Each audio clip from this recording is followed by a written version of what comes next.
So welcome back. Today we're going to do something a little different. We're working with some watercolor. A lot of people get nervous with watercolor, but it's really quite a lovely medium to work in, and I enjoy it very much. So we're going to do some koi fish today in a pond. So the first step is to take this is just a tray of watercolors. They're relatively inexpensive. I think I got this tray at an art store for about $5, and I really like these. They're kind of concentrated, and I'll show you exactly what we need to do with it. So you need a tray of watercolors. This has a good variety of colors too.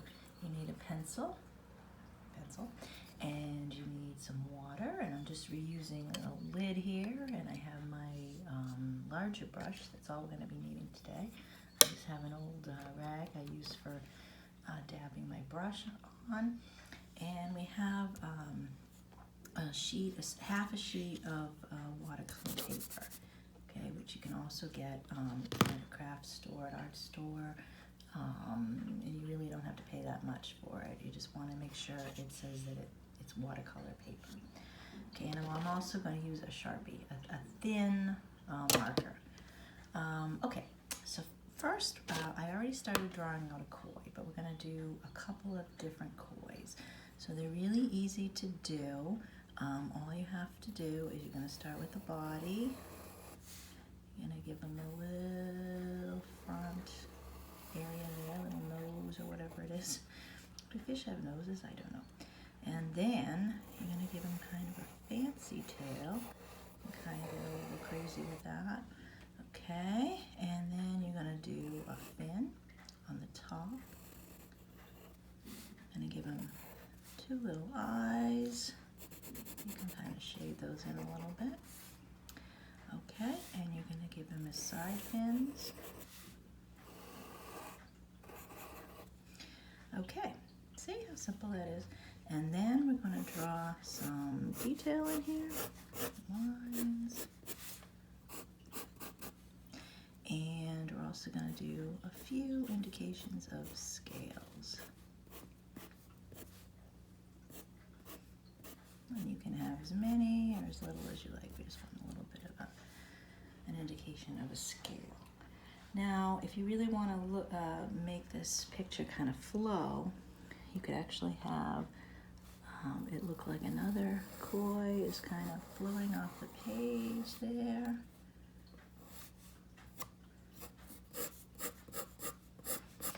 And you could have maybe another one kind of coming up into the page. A little tip there, little eyes, some scales. I want to make this look like it's a little koi pond. Okay. All right, so now we have that. And so what we want to do is now sort of put a base down of what's underneath.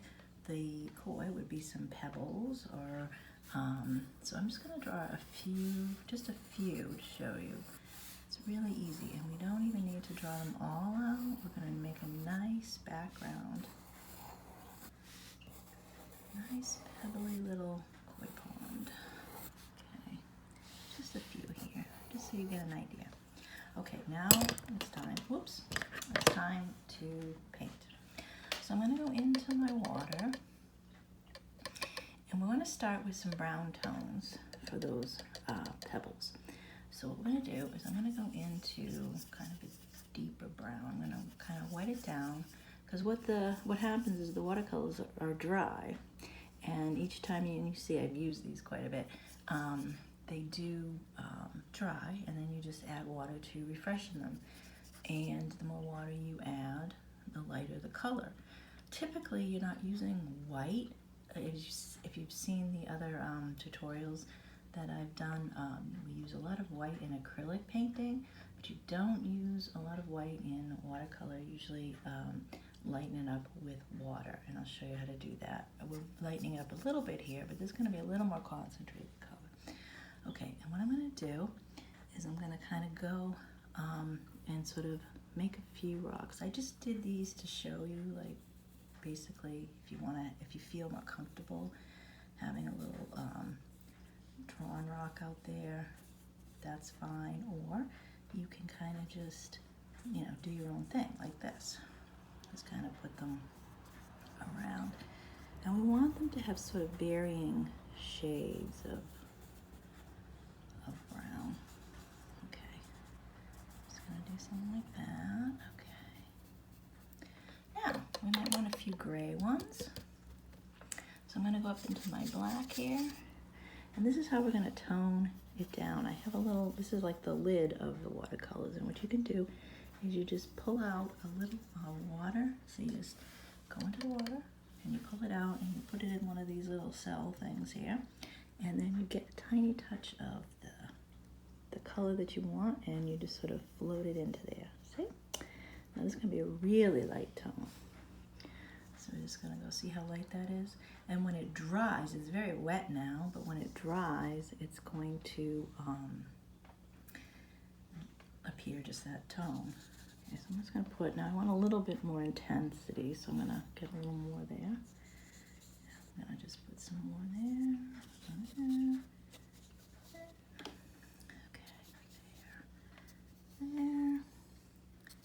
There, okay, there.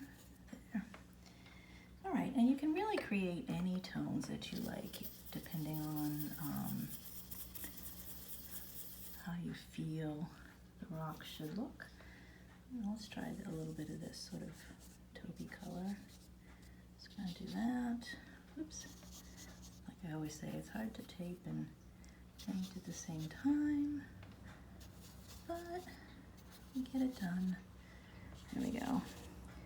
Okay. All right.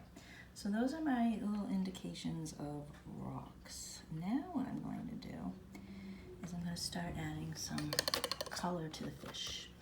Now I envision these being sort of orange and white, maybe a touch of yellow. So I'm going to go into this really brilliant, you can dab your brush too.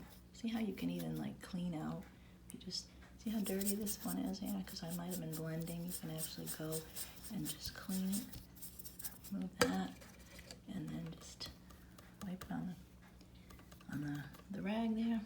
So I think I'm gonna go with this nice brilliant one, and I'm gonna wet it down. I'm gonna pull it out into a clean area here, because I don't want it to be too bright. There we go.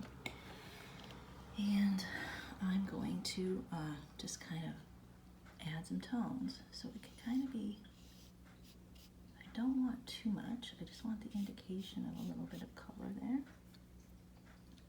You could color the whole thing, but I kind of want a little bit of white showing through, because usually the koi are a little bit of white maybe, spotted, some yellow maybe.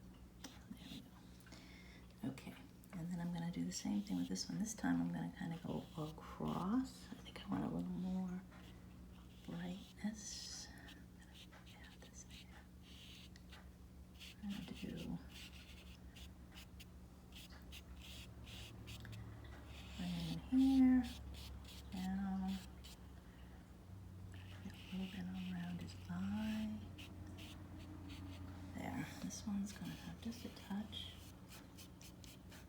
There. And this guy's just going to have a little on his tail. Okay, there we go. All right, you see how that is? And then what I think I might do, I might add a little touch of yellow. Get that all wet. Dab it off a bit, and we can just kind of add. And this, and don't worry if the colors mix, because these colors will mix nicely. Like a different tone of yellowy orange. I'm gonna do this one. A little bit here, a little bit here, and a little bit here.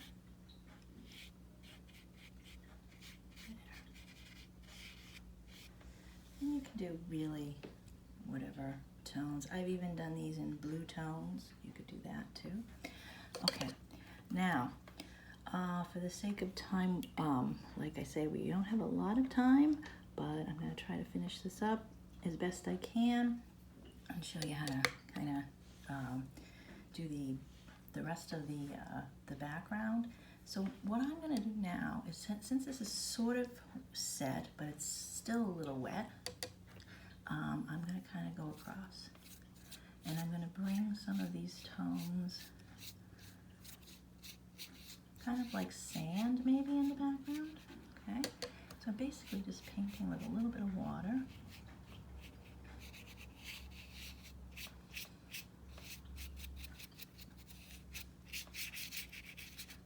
Okay, and I'm just giving an indication of a little bit of sand here. Just using the paint that's already there. Okay. Now, you won't be able to finish the whole thing. You can always let this dry and come back and add some more rocks on top. Just trying to give you a rough idea. Okay, so there we go. And then what I like to do, now you could leave it, you could let it dry, and you could add some more rocks or whatever you think, add some more tones into the fish. What I also like to do is to really make it pop. I sometimes just go over my pencil lines with a fine tip marker, and this is almost dry, and I'll show you.